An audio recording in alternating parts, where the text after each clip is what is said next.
Hey everybody, what's going on? My name is Jules, I'm Chino. and this is the first episode of Too Too Grown Grown for for This. This. And the reason why we started this podcast is because we wanted to have an avenue where we can communicate and talk about things that we all have gone through in life, whether it was from dating, whether it was about love, money, anything that you can think of. We all have a similar story that we all can share, and we wanted you all to experience this with us, and join us in creating this new podcast.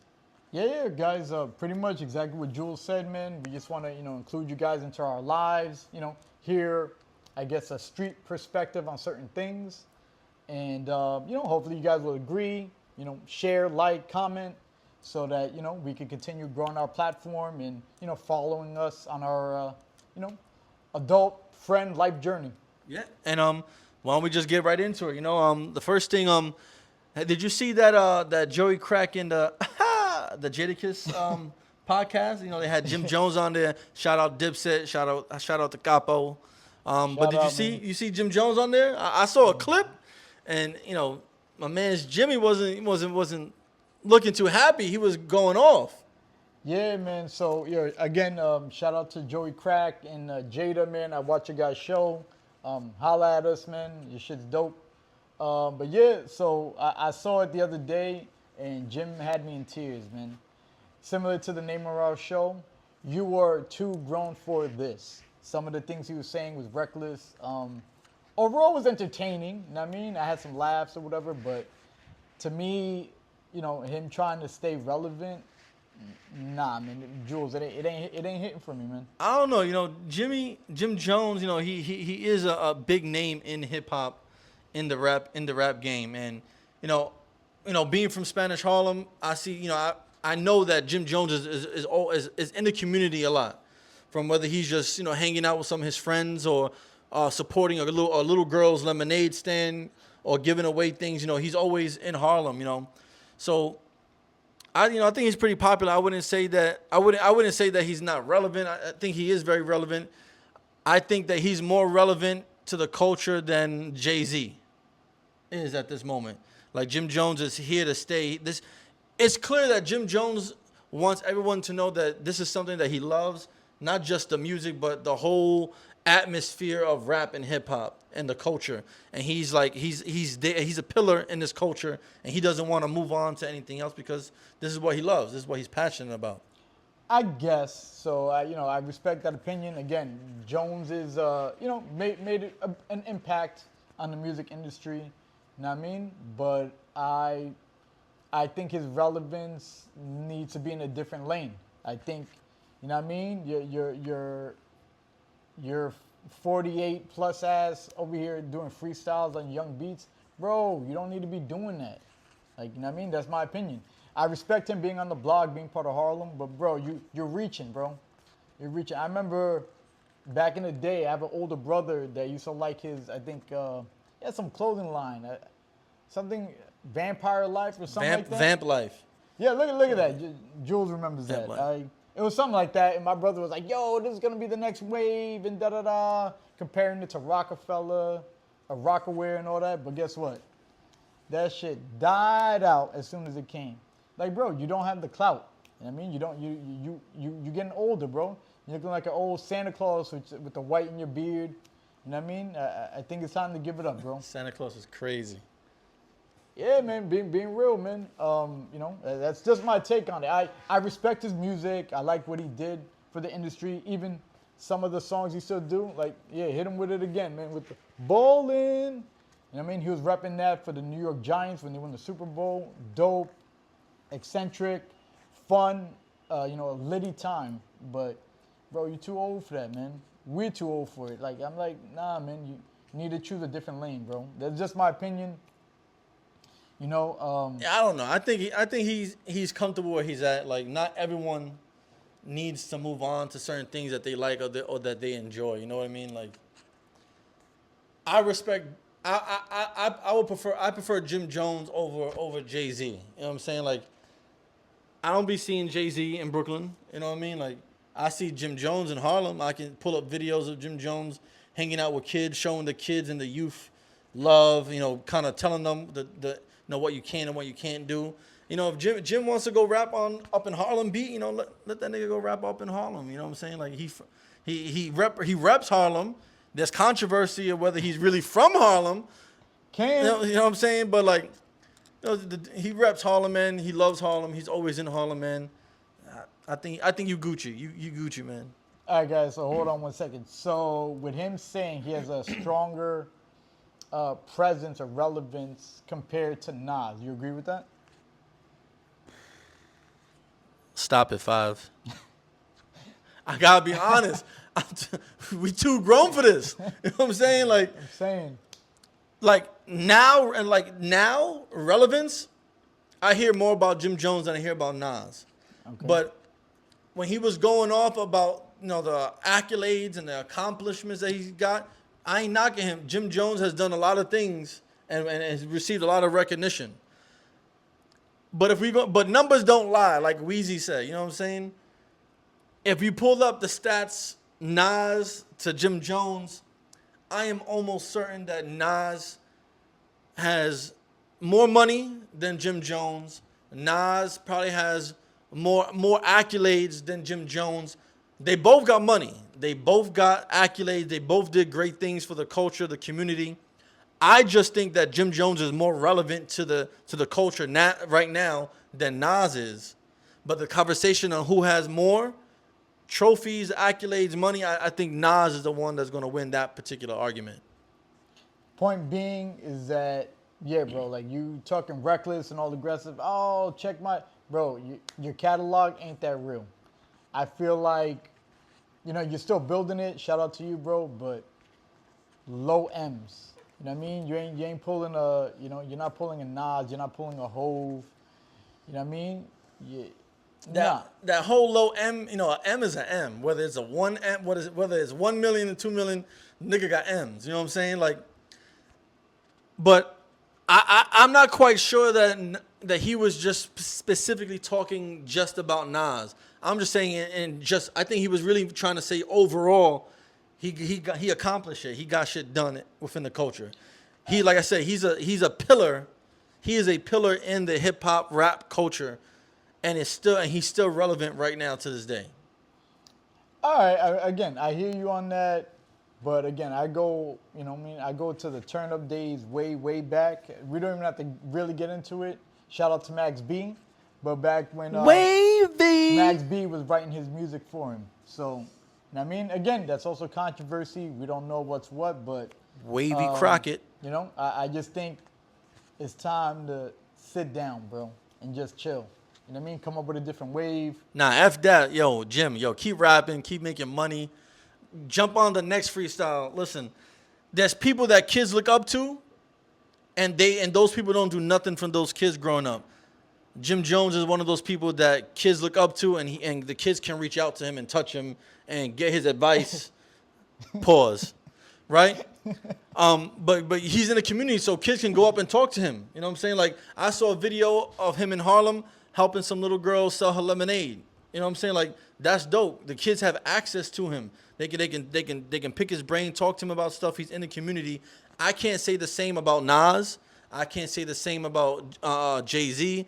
I can't say the same about a lot of rappers, you know? But Jim Jones, he's one of the dudes that you can go right there to Taft Projects. You can go right there to Kings. You go right there on Lenox or Fifth Avenue. You'll be able to see him right there in the hood. So this will be a topic that I guess we'll take separate things. Again, Jones, shout out to you, your project you're working on. What up, Jimmy? But, bro, I think, again, you too old, brother. You are too grown for this. You getting all in your bag and saying your catalog comparing to Nas. Like, bro, stop it, bro.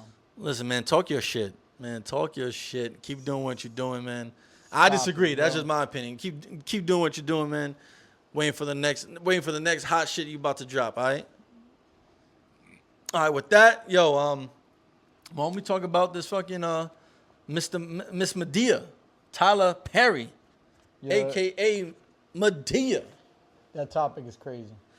Listen, I never liked Tyler Perry. I've never liked Tyler Perry. I am not a fan of men dressing like women. You know, like even when Martin Lawrence was doing it, Jamie Foxx and the Jamie whatever. I'm not a fan of men dressing up like women, and Tyler Perry is just the main face on the screen now for blowing up because of his role as Medea. I despise it. I hate it, but I always knew he was gay. There's no shadow in my mind, Tyler Perry is a homosexual, without a doubt. And what just came out in the news recently about the allegations of sexual assault or the allegations of sexual harassment and coercion or bribery. Listen, I believe it. I believe it. Just hearing it, I believe it. That sounds like something Tyler Perry would do. So, bro, that's a bold statement. One, I agree. I'm not with, men not being themselves, whether you're, part of the LGBTQ community or a straight or gay man. Like him dressing up. I didn't find the Medea movies entertaining. Them shits is whack. That's it, right? If it was really funny, you know what I mean? I'd watch it. Them shits is whack. You know what I mean? I don't agree. Him being a billionaire, buying into BET, having his lot used for movies and stuff, dope, smart business decisions. You know what I mean? But to be real, the sexual allegations, assault, is wild crazy. Like, bro, you have all the money in the world. You got more than Diddy. You got more than all these people. You know what I mean? And been in the movie entertainment industry for such a long time. Why you got to be pressing up on your staff? Like, bro, you could get any human being you probably want, right? With little effort. I don't understand why you got to put one of your workers or staff because he's sick under this type of, you know what I mean? Wild. He's sick in the head. That's why. He's sick in the head and nasty and a sexual deviant. I mean, bro, talk your talk, man. Listen. Look. We were born in the 80s, grew up in the 90s. You know what I'm saying? Like, we too grown for this. Listen, Tyler Perry, you're gay. You're gay, bro. Like, this. They need to do a Me Too movement on Tyler Perry. I'm pretty sure this is not the first time this has happened. You know, they did it to Harvey Weinstein. You know, they should do a Me Too movement for Tyler Perry. And P. Diddy. We'll get to P. Diddy later. But Tyler Perry, they need to do a Me Too movement, Surviving Perry. They should call that documentary on Netflix. Listen, we should make that documentary and sell it to Netflix. Netflix, if you're watching, I came up with the idea, Surviving Perry. Contact us in the description. We'll work something out. I'm not greedy, but, we'll sell that idea to you, Surviving Tyler Perry. Yeah, bro, let me just say, like, you know what I mean? Again, I don't know about all his deviance and all that. I just know this particular case. If more people come out, it is what it is. Like, bro, you're too smart of a businessman and money to be falling into these type of allegations. It's crazy. Like, with all the money in the world, bro, you have chefs, you have butlers, you have your own studio, but yet you want to sit here and have a and be accused of assaulting your employees? Like come crazy, on, bro. Like, you have too much money for that, bro. You are too grown for this. And let's read up on some of these allegations. So, yeah, bro, what you got there? It says here, a civil lawsuit was filed against Tyler Perry in June 2025 by actor Derek Dixon, who appeared on Perry's TV show The Oval. And here are some key points regarding these allegations, right? It says, the lawsuit alleges that Perry sexually harassed and assaulted Dixon using his position and influence in the entertainment industry to create a sexually exploitative environment. Dixon claims Perry offered him career opportunities in exchange for sexual favors, and that Perry retaliated when Dixon did not reciprocate unwanted advances. The lawsuit details several instances of alleged sexual assault and harassment, including unwelcome touching and suggestive text messages. Got him with the text, man. That's where you messed up big time, bro. That's where Diddy is messed up too. All these text messages, you know what I'm saying? Crazy. So it says here that Dixon is seeking $260 million in damages from Perry and his production companies, Tyler Perry Studios, Production Services, and Action. Tyler Perry's response is, through his attorney, Perry has denied the allegations, calling them fabricated claims and a scam. Right? On Dixon's complaint, he states he filed a complaint with the EEOC, which is the Equal Employment Opportunity Commission, in 2024, but the complaint was not investigated. He left the Oval and alleges Perry retaliated by terminating his employment and making his leave unpaid. The lawsuit alleges a pattern of workplace sexual harassment,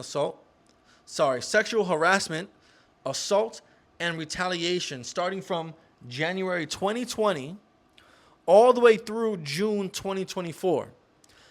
Dixon claims that Perry threatened to kill off his character on the Oval if he didn't engage with his sexual innuendos.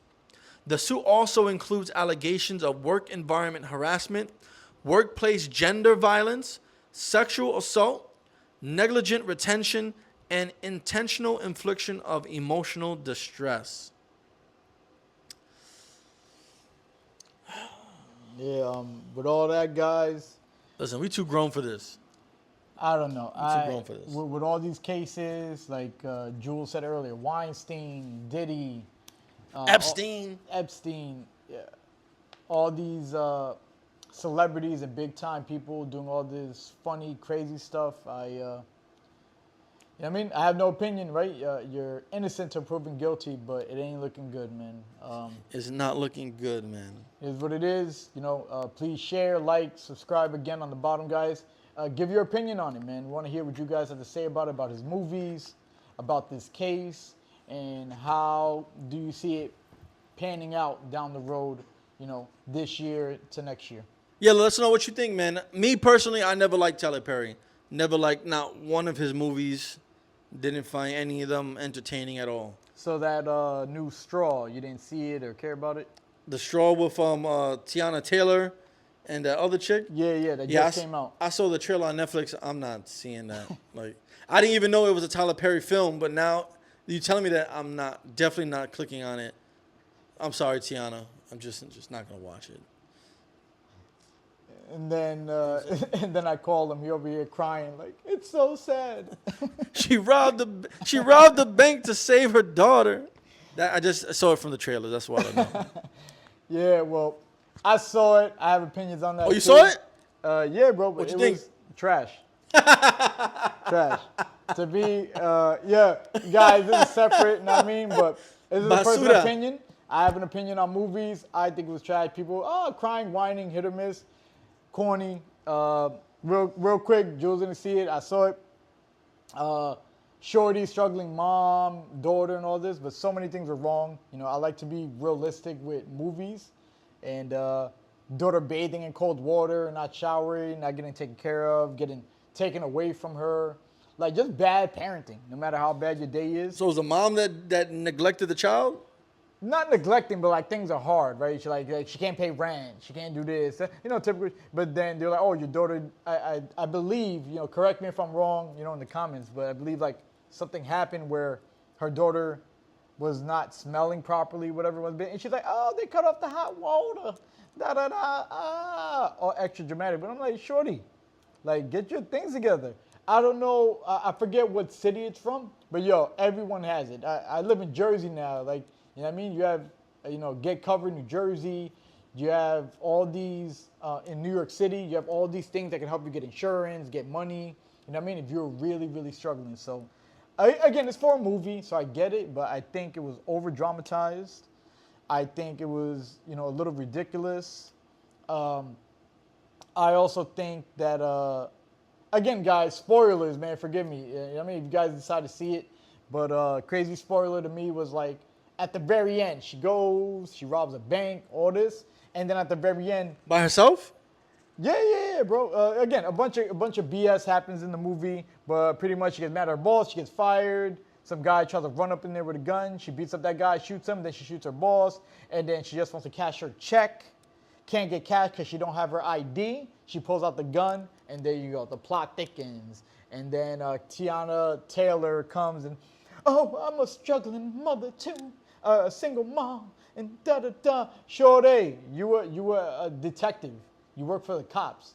Your life ain't struggling. You know what I mean? Like, be real.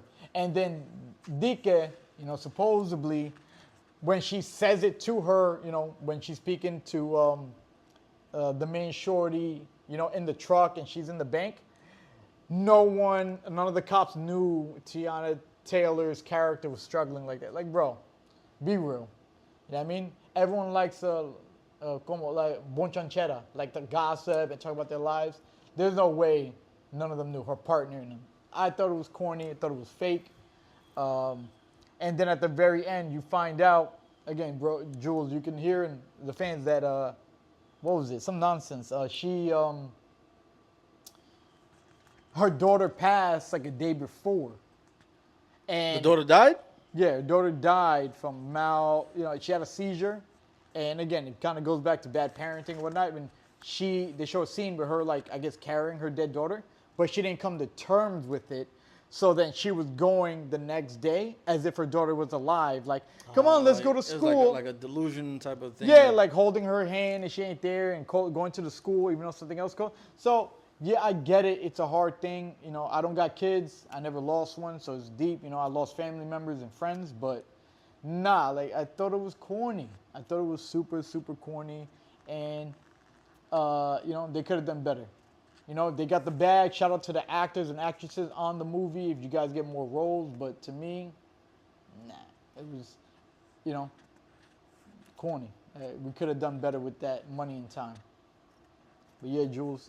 I ain't gonna see it, so I could care less. And I like movies, but I'm just, it sounds whack. It sounds like something I would not enjoy. But females would probably like that story. You know, I know a lot of females like that whole.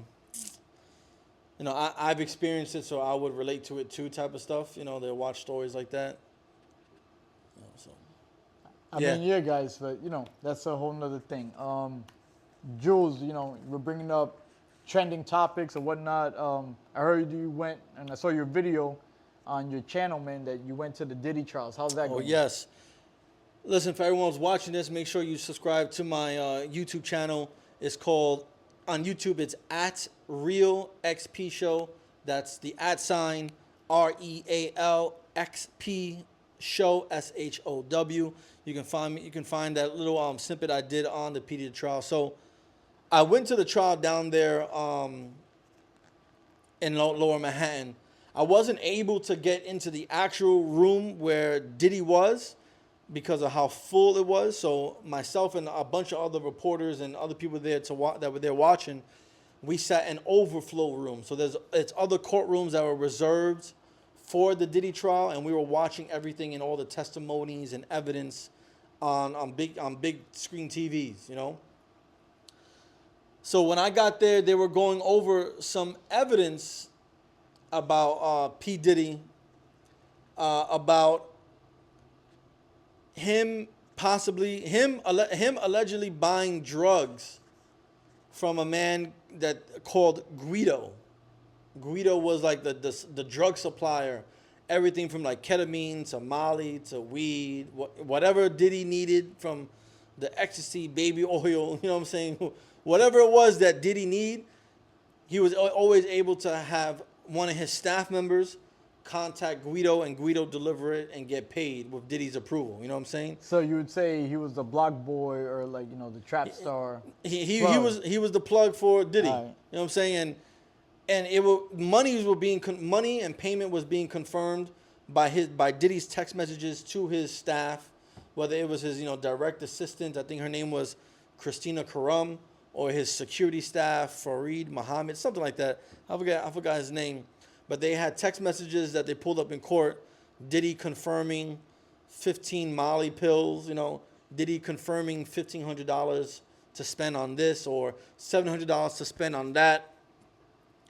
And, you know, it sounds like the prosecution is trying to really build this case around Diddy having a criminal enterprise. That's the name or the label that the prosecution, the state, is trying to paint and push that narrative that Sean Combs, P. Diddy, had this criminal enterprise, racketeering, money laundering, drug trafficking, human trafficking. You know what I'm saying?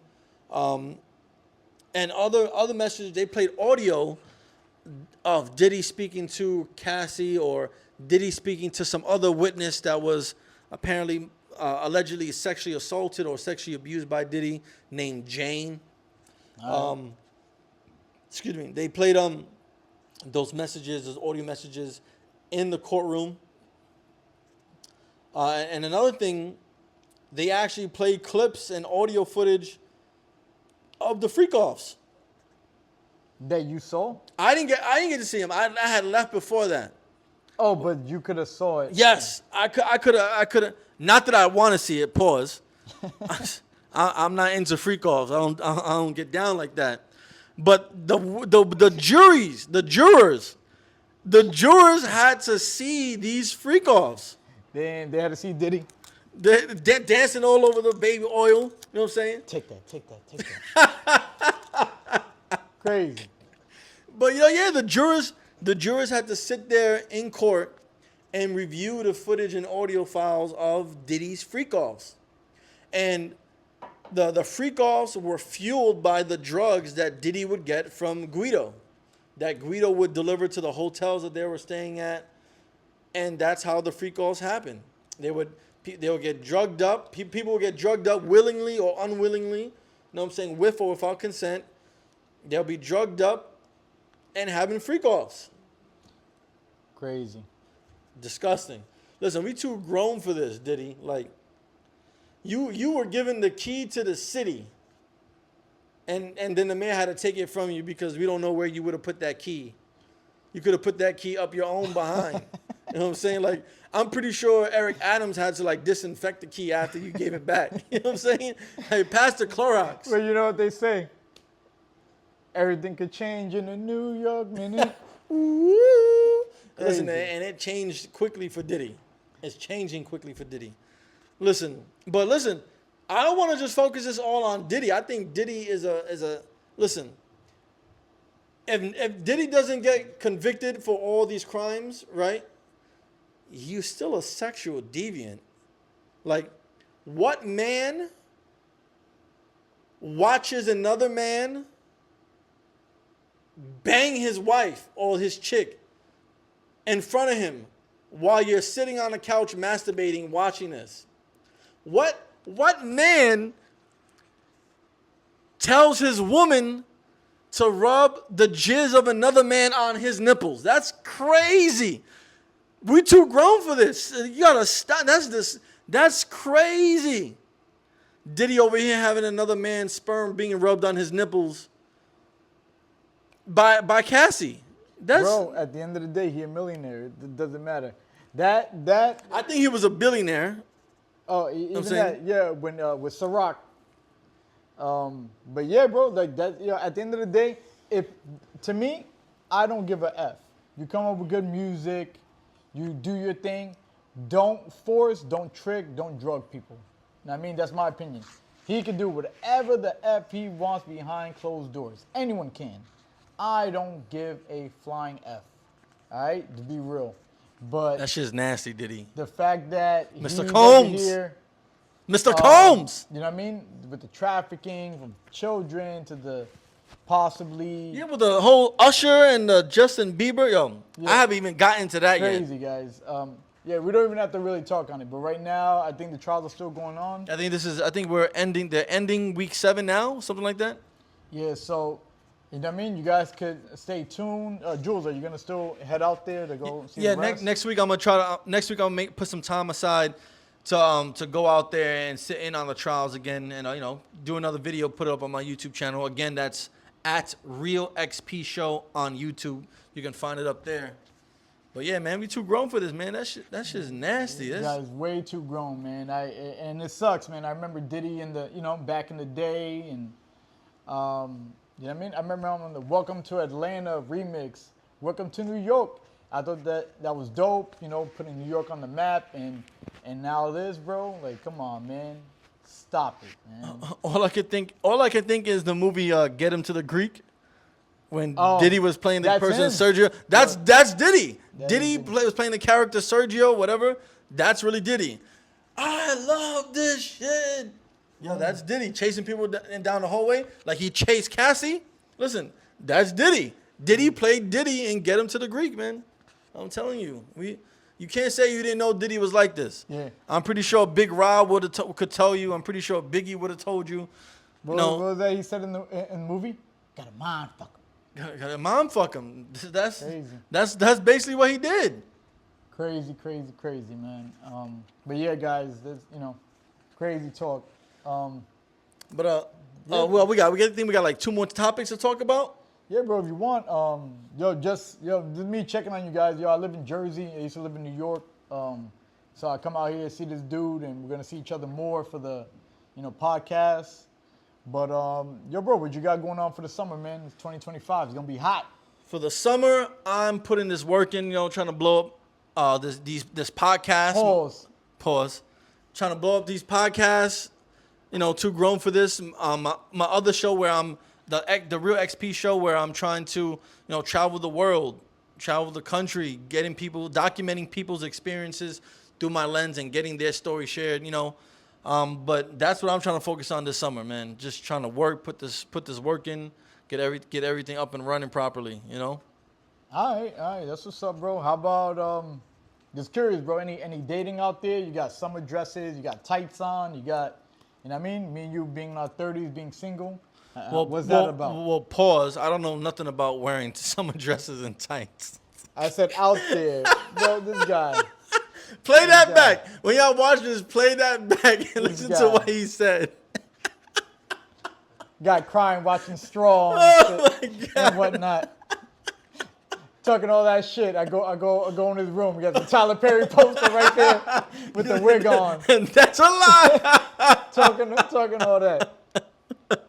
If I did mess up, pause. But I was saying the dating out there in the world, bro. Listen, dating. My man talking about traveling and whatnot. Listen, dating. I got my own things going on right now. But speaking about dating, right? What's one of your pet peeves when it comes to dating? I'm pretty sure y'all have pet peeves when it comes to dating. What's one of your pet peeves that you can share with everyone when it comes to dating in 2025? All right, guys, I'm a heavy talker, so I can talk about this all day. There's a few, man. Just give us one. Give us one. What's one? Let me see. At my age and where I live, not having a car. It's a big pet peeve of mine. Where the shorty not having a car? Correct. Does she need to have a car? Where I live, yeah. You got a car though. Yeah, what do I look like? Uber? Like what? You lift, my nigga. Lift. Nah, bro. I wear jerseys like New York. Get those city bikes. Shorty, right? Say shorty that come ride out. Don't Jersey got buses too? I took a bus out there to come see you once. Yeah, bro. But that's you, bro. For dating, shorty ain't trying to do that. Listen, pet peeve of mine. If you got a car, go pick up the shorty. Like, if shorty live like 30 minutes, 40 minutes away, like, okay, let's be real. We could FaceTime or something. But like, if shorty live like 15 minutes away, go pick the shorty up, man. Go pick her up. Nah. Drop her off. Guys, it's my pet peeve. And again, just from where I live and stuff, I don't mind meeting up on dates and stuff. But me dating you and it turns into, I'm your cabbie. You get, and it's been done to me before, guys. I have crazy dating stories from back in the day till now. You guys would laugh your behinds off. But, like I hate feeling like I'm turning into a cabbie, especially if they got a kid, bro. I don't know how y'all surviving without the vehicle, but the fact that I've had situations, again, all different, but picking up a shorty, going to the crib and whether 30, 40 minutes, what have you, and we're in the crib for 30 minutes. Oh my God, my daughter, my son, whatever kid. And I'm like, so what? Oh my God, can you bring me back? Like, what? Huh? Crazy. Like things like that. Like, nah, you got to be able to control your circumstances better. Girls having extremely high expectations. Now, I'm a good dude, you know what I mean? I got money saved, I got stocks, you know what I mean? Good credit. Shout out everyone. If you're actually too grown for this, you are too grown to have shitty credit, no money. But, yo, like certain things that I feel like women's expectation. Oh, you got to do this, do that. I remember, I think I hit you up about it one time. I was talking to a Puerto Rican shorty, and she was like, "Oh, I like old school dating." I'm like, "Yo, I'm all for the old school." Oh, I remember you told me that. Yeah, I was like, "I'm all for the old school," and da da da. And she was like, "No, you have to spoil me." And again, to me, if you're not my shorty, we're feeling each other out, don't know you. So I'm like, "Yo, let's talk on the phone." No, you should just pull up and spoil me, pick me up, buy me what I want, okay, and do what I say because that's old school love. Yo, my mom's almost 60. I asked her, that's how people be doing it. She's like, nah. Things were cheaper back then. Men will, you know, pay for everything a lot. You know, women who live off that. But I'm like, yo, I never heard of that. And then you don't want to do this. You don't want to FaceTime. You know what I mean? People can still catfish, man. I'm like, shorty, you bugging. You're not the man for me. Yeah, you're not the shorty for me. You know what I mean? Shout out to you being Puerto Rican. You know what I mean? I like that part, but nah, shorty, too much, man. The dating world is not what it used to be, man. Different times. I can agree. The dating market right now, for me personally, has changed. I have a completely different outlook on how I was back when we were younger. My Good old days. whole perspective on dating and when it comes to women completely changed. My pet peeve when it comes to dating, I hate a liar. Like that's one way for me not to. First off, I don't believe it. Off the rip, I don't believe not one woman. Anything you tell me, I don't believe. I don't believe at all. Like, a woman will tell you she got a man, but she'll still try to sleep with you, or she'll still try to get something from you. A woman will tell you no, she's single, but still having sex with like 3 other dudes at the same time. You know what I'm saying? Like, I don't put nothing past no woman. I'm not believing you from off rip, from the jump, from the get. I'm not believing you. You're gonna have to prove to me why I should believe you. And when I catch you in lies, just know this is why I don't believe you. This is why I don't believe you. I'm not gonna believe what you're telling me. I'm not gonna believe who you say you with. I'm not gonna believe where you say you're going. I'm not believing none of that. None of that shit. That's probably one of my biggest pet peeves when it comes to dating. When you lie, because then that just throws off the whole thing. Well, to me, it sounds like my boy got some trust issues. But, you know what I mean? I feel him on that to some degree, you know what I mean? But to me, at the end of the day, shorties could do until we have a deep conversation and make it solid. Like, yo, this is what it is, this is what it is. I'm giving you my full undivided attention time. You're doing the same for me. That to me is a relationship. That to me is solid. That to me is structure, building, you know what I mean? Going strong, moving in, starting your family, you know, the whole shebang. But, I mean, everyone's different, man. I just, you know, I've been single something like pushing 4 years. But at my age, I just got very picky, man. You're not meeting certain criteria. You're a little cuckoo. I mean, I met really good women in my life. I still have good people, surroundings, and good women that I met years ago that I still talk to and, you know, have cool relationship with. But some I'm just like, nah, you're too crazy. You're wild. You got, I mean, bad things going on. Or similar to what Jules said, shorties be talking to you, dating, hooking up, partying, whatever, and then, you know what I mean? We'll go on Instagram a week later. Oh, it's my man's birthday. Like, huh? Where was this dude? What? Did you spend the weekend at my house like a week and a half ago? Crazy, man. Like, I can't, you know what I mean? Women, both, I'm not judging guys, both races, or forgive me, sexes could be liars, cheaters, manipulators, you know what I mean? I just think women with their beauty tend to get away with it easier than men. You know what I mean? But Yeah, I absolutely agree. Like, y'all brothers, y'all got to start checking these women, man. Like, y'all need to start making these women feel like shit for doing things that is wrong. Like, stop letting women get away. Stop letting women get away with things like that. If a woman's lying to you, call her a effing liar. You a effing liar. I ain't got time to be dealing with you. I'll cut a chick off straight off a lying. You know what I'm saying? Just go. I can't trust you. So you might as well go do whatever it is you want to do. Let me know. That way I can just leave you and stop fucking with you. And I'll just talk to 2 other women that will have a better chance of being honest to me. You know what I'm saying? Like, yeah, y'all gotta stop letting these women get away with stuff like that. Y'all gotta hold them more accountable. Damn, that word cuts deep to women. From what I can see, being accountable is like almost getting like shot.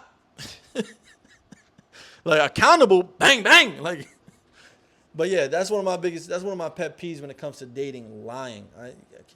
To me, people only lie when they're scared to lose something. I'm not scared to lose anything. I'd rather tell you the truth and you leave. I'd rather tell a woman that I have 2 other women already and have her leave me than me be like, oh, nah, baby, you're the only one I'm talking to because I want to keep you and the 2 other women. Nah. I'm going to be honest with all 3 of y'all. I'm going to tell y'all each other's names. I'm going to say, let's all get together and eat so y'all can meet each other. That's just how I am. That's my perspective on dating. You know what I'm saying? Like I said, my whole life changed before. I would have lied to these hoes so much back then, but I changed my life. You know what I'm saying? I'd rather be honest. My man said I got 2, but called them hoes. Crazy. I'm just just keeping it real. Like, I'd rather be honest to these women. No need to lie. Crazy, man. Crazy, bro. But yeah, guys. To me, quick talk, man. Guys, dating ain't what it used to be, man. Back in the day, more smoother, chill. I feel like society is hyped with music, with social media, with having options. And that to me is, ruining relationships, raising divorce rates. And I mean, having people older, not wanting to be in a relationship and not wanting kids and stuff, like breaking families, to be honest. I feel, you know what I mean? I like social media. I use it. I love y'all, you know what I mean, for being on here and joining us. But I feel like today's dating ain't the same. And back in the day, I remember way better. Back in the day, you see a cute chick and, you go up to spit some game, get her to write her number on your hand or on your arm. Now you're trying to go spit some game to some girl, and she wants to know if you're bisexual because straight men is a red flag. Like, what? What? Did you see that celebrity named Doechii, who sang the song "It's My Anxiety"? I know the song. I know She got mental health issues. Y'all need to stop supporting her. Y'all should support her getting her mental health in check. Because any woman that tells me that it's a red flag that I'm a straight man dating in America in 2025 and I have to be at least bisexual, bitch, you the problem. You better go see your therapist and check into an inpatient facility somewhere and get your mind right. That's absolutely crazy. Absolutely crazy. Now I asked for a number, like, I don't give my number out, but I'll give you my Instagram. Bitch, I don't want your Instagram. If you give me your Instagram, chances are I'm not going to want to deal with you anyway, because I'm going to see a bunch of naked pictures. I'm going to see a bunch of dudes that interact with you, that you talk to on the daily. I don't want your Instagram. If you want to not be an option for me, give me your Instagram, because when I look through it, I'm going to not talk to you ever. You have a better chance of giving me your phone number than your Instagram account. I'm too grown for this. I don't do Instagram. Either you're going to give me a number or you're not. I move along. No, I respect it, man. Yeah, I'm too grown for some of that too. Like I mess with the Instagram and stuff, but like nah, man. I like FaceTime, phone calls, FaceTime more newer age. But like let's see each other, let's talk, let's vibe. A lot of younger generation, 21 to 30, like just text this. You can't catch emotion, you can't catch certain things on there. So to me, it's like you're putting LOL. Are you really laughing? You know what I mean? What does that mean? Are you putting LOL because you're nervous and that's your response? Crazy. Are you putting LOL because you actually thought it was funny? Are you putting LOL because you don't know what else to say and you don't want to say anything else to the conversation? Like, I dislike this whole thing. Yeah, it could be interpreted many ways. So you know what I mean? So you know what I mean? Y'all want a well, smart, good-looking dude like us two guys. Yo, be real, be solid, be respectful, be understanding, compromise. And yes, I am good looking. You know what I mean? And do this, man. Any relationship, you don't gotta be young, you don't gotta be old. Relationships, you feel better rapport in person, video chatting, and on phone calls. Text messages is good, joking, you know what I mean? Especially if you're working, but you guys gotta do more. Can't fill you out, can't get emotionally attached. Like, it separates a lot of things, and I think, the younger generation needs to adjust and adapt and realize doing this all day, reading, having a text message read to me, I'm too old for this. Give me a call, shorty. FaceTime me while I'm, out working, driving, doing something, shopping. Yeah, I ain't trying to have a whole text message conversation that lasts 3 days. You could just call me on the you can call me up on my iPhone and we can FaceTime and turn a 2-day conversation into 15 minutes. Like, I'm not with that. I'm too grown. I'll give a pass for voice notes. You can do that too, but even that, yo, I hate listening to this nigga's voice notes. Them shits be like 2 minutes long, 4 minutes long, talking about this. I'm like, damn, I don't want to listen to all this shit. I'm gonna just call this nigga up. I'm gonna just call him up. Like, I'm gonna have to sit there and listen to this whole thing, and then I'm gonna have to remember what you said and do a whole reply. Let's just FaceTime this nigga. Yeah, bro. I mean, you know what I mean? Just when you're in the move and working and doing other things. But yeah, man. Nonetheless, guys. We want to say thank you to y'all. Thank you to y'all tuning into this first episode. Thank you, audience, of man. Too Grown for This. It was good speaking with y'all, talking about bullshitting with y'all. We're gonna keep this rolling. Yeah, guys. Thank you. Please like, share, subscribe. We're going to be on this platform for a long time. Going to have a bright, fun, hot summer. Let's get things going. And hit us up if you want to be on the next podcast. We'll set something up. Send us some emails if y'all got topics you want to participate in. We go from there. All right? Thank you. Thank you for your time. Again, please follow, like, subscribe, share. And we'll see you guys next episode. All right, this is Too Grown for This.